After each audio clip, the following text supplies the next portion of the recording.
twongeye tugusuza kandi twifuza kugira ibihe byiza urimo gukurikiranira hafi ibikorwa by'umuryango Rwamagana Develop ndetse n'amakuru abagezweho abafitanye isano n'ibyo bikorwa. Rero muri kumwe nanjye Irene Mutijima. Rero reka nkubwiye ko kuri uyu wa kane tariki 23 Kamena 2025 mu karere ka Rwamagana haberaga igikorwa cy'imurika bikorwa by'abafatanyabikorwa b'aka karere ikizwe nka Jaf Open Day. Umuryango Rwamagana Develop mu bafatanyabikorwa b'aka karere bari bawukereyeho bamurikaga byinshi byiganjemo n'ibijyanye cyangwa se biri muri serivisi batanga. Bwana Mwiseneza Jean Claude umuyobozi w'uyu muryango wahagarariye n'abafatanyabikorwa bose b'akarere mu kiganiro live cyanyuraga kuri radio na televiziyo Izuba yagaragaje ko ubufatanye bw'abafatanyabikorwa ariyo ntwari ikomeye mu guteza imbere umuturage ndetse n'akarere muri rusange. Yabigarutseho avuga ko niba uri umufatanyabikorwa mu buhinzi utakora byose icyarimwe, ahubwo ko hanakenewe uzashyira imbaraga mu burezi, ubuvuzi n'ibindi bitandukanye, ndetse nawe umuturage ubwe nawe akagira uruhare mu bimukorerwa. Ukareba imiryango yose ntabwo twayirondora ngo tuyirangize, kuko ni nayo mpamvu dufite stands ziri hariya. Buri muryango ntabwo ukora ibikorwa byose.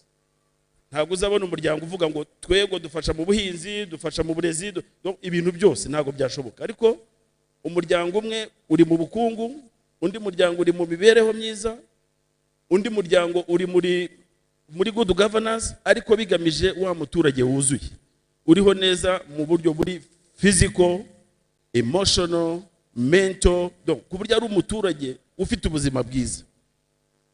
Ngira ngo twabonye nk'ariya ibikorwa byose umuturage yariye yabashije kwivuza, ariko hari igihe tubirebera mu buryo bw'uko umuturage yariye, ibyo ni umubiri ibisanzwe, ariko tukibagirwa ko ubuzima bwo mu mutwe nabwo bukeneye support.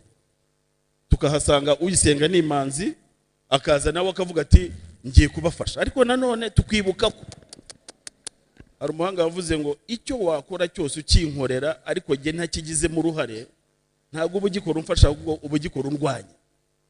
N'umuturage nawe ahaherereye hose, nyakubahwa Vice Mayor yabivuze, agomba kwimva nk'umufatanyabikorwa wibanze, kubera ko ibyo buri muryango buri kigo cyakora ariko umuturage atabyumva adashyize mu ruhare rwe ntabwo byakunda. Mu busanzwe umuryango Rwamagana Develop usanzwe ufite ibikorwa bitandukanye mu ntara y'Uburasirazuba, by'umwihariko muri aka karere ka Rwamagana. Aha twagaruka nko ku ishuri rya TVET ryigisha imyuga inyuranye, harimo nk'imyuga yo kudoda, gusuka ndetse no gutunganya ubwiza muri rusange, ndetse hatibagiwe no gukanika amagare ya siporo. Ibirenze kuri icyo nuko kandi mu minsi yatambutse uyu muryango watangije ku mugaragaro gahunda ya masenge mba hafi. Ni gahunda igamije mu kurwanya inda zitateganyijwe ziterwa abangavu, ndetse no kwakira urubyiruko rufite ibibazo by'uruhurirane bakaganirizwa, ndetse n'abakeneye ubuvugizi bugakorwa. Ibi byose bishyirwa mu bikorwa binyuze mu kizwi nka safe spaces cyangwa se urubohokero, hakifashishwa ba masenge mba hafi ndetse na mukuru w'abakobwa.